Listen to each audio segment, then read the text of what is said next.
విష్ణుకుండనీల కట్టడాలు ఆంధ్రదేశపు ప్రాచీన బౌద్ధ యుగపు గుంటుపల్లి, కోరుకొండ బౌద్ధ గుహాలయాలను అనుసరించి విష్ణుకుండనీల కాలంలో బెజవాడ, మొగల్రాజుపురం, ఉండవల్లి, భైరవకొండ మొదలైనవి నిర్మింపబడినవి. కృష్ణానదికి ఆవల ఒడ్డున ఉండవల్లి ఉంది. ఉండవల్లి గుహాలయం ఒకదానిపై ఒకటి 3 అంతస్తులలో 3 ఆలయాల సముదాయం. అట్టడుగు అంతస్తు అసంపూర్ణం. బెజవాడ, మొగల్రాజుపురం ఆలయాలలో లాగానే మొదటి అంతస్తు త్రిమూర్తుల ఆలయాలను కలిగి ఉంది. రెండవ అంతస్తులో పెద్ద స్తంభ మండపంలో బ్రహ్మాండమైన అనంతశయనమూర్తి ఉంది. మండపం నడుమ 2 స్తంభాల పీఠాలపై చిన్న సింహపు బొమ్మలు చెక్కి ఉన్నాయి. స్తంభాల పీఠాల మీద మొగల్రాజుపురాన్ని పోలిన అలంకృత కలశాలున్నాయి. ఇక్కడ విష్ణుమూర్తి విగ్రహం ఉన్నప్పటికీ ద్వారపాలకులు, ఫలకాలు, శివమూర్తులున్న గుళ్ళు, సమీపంలోనే కొండ మీద చిన్న చిన్న శైవ గుహాలయాలు అన్నీ ప్రాచీన కాలంలో ఇదొక గొప్ప మహేశ్వర శాఖకు చెందిన క్షేత్రమని సూచిస్తున్నాయి. విష్ణు ప్రతిమకు మూలం ఏమిటో తెలియదు. బహుశా విష్ణుకుండనీల తరువాత శైవ వైష్ణవ శత్రుత్వం ప్రబలిల్లి చివరకు వైష్ణవులు విజయం సాధించి దానిని స్వాధీనం చేసి అక్కడ విష్ణువును ప్రతిష్ఠించి ఉండి ఉండవచ్చు.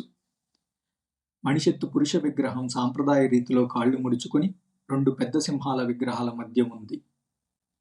ఈ విగ్రహానికి తల లేదు. బాగా చెడిపోయి ఉండటం వలన గుర్తించడం సాధ్యం కాదు. ఈ మొత్తం ఆలయం శివాలయంగా భావించటానికి అవకాశం కల్పిస్తుంది. ఈ మానవరూప విగ్రహం బహుశా ఈ గుహాలయాన్ని చెక్కించిన రాజు శిల్పం కావచ్చు. విగ్రహానికి 2 వైపులా సింహ ప్రతిమలు, సింహాలంకారాలు ఈ మానవ విగ్రహం ఒక విష్ణుకుండిన చక్రవర్తిది కావచ్చునని సూచిస్తున్నాయి. నెల్లూరు జిల్లాలోని భైరవకొండ.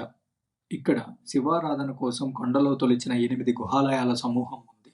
ఇవి శైలిలో, ప్రణాళికలో, వాస్తుశిల్పాలలో మొగల్రాజుపురం ఆలయాలను పోలి ఉన్నాయి. ఆలయ ద్వారానికి ఇరువైపులా పెద్ద గుళ్లలో నిలువెత్తు ద్వారపాలక విగ్రహాలున్నాయి. ఎద్దు కొమ్ములతో కూడిన శిరోవేష్టనము, ఆసక్తిదాయకరమైన దట్టమైన శిరోజాల అలంకరణలు ఉన్నాయి. ప్రత్యేక రీతి శిరోవేష్టనము, ఎద్దు కొమ్ములు ఆ ఆలయాలను ప్రాచీన ఆలయాల సరసన పెట్టటమే కాక ఆనాడు ఆంధ్రదేశంలో ఒక రకమైన శైవం ప్రచారంలో ఉన్నట్లు సూచిస్తున్నాయి. ఈ 8 ఆలయాలలోనూ లింగానికి ఇచ్చిన ప్రాధాన్యం, ద్వారపాలకుల లక్షణాలు, మహేశ్వరుడు ఇక్కడ ప్రధాన ఆరాధ్య దైవమని, బ్రహ్మ విష్ణువులు అప్రధాన దేవతలని సూచిస్తున్నాయి.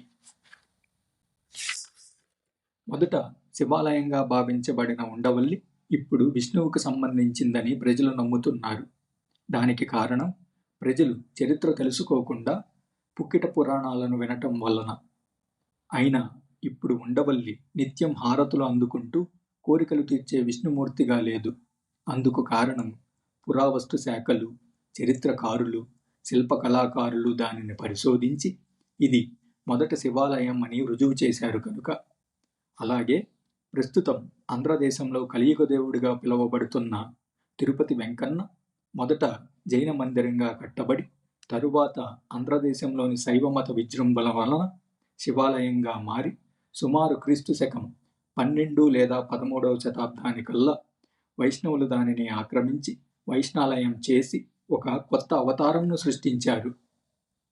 ఈ చిదంబర రహస్యం బయటపడాలి అంటే పురావస్తు శాఖలు, చరిత్రకారులు, శిల్పకళాకారులు ఎలా అయితే ఉండవల్లిని రుజువు చేశారో అలాగే పురావస్తు శాఖలు, చరిత్రకారులు, శిల్పకళాకారులకి అనుమతి ఇచ్చి అలంకార ప్రియుణ్ణి నగ్నం చేసి పరిశోధన చేస్తే అసలు గుట్టు బయట పడక మానదు.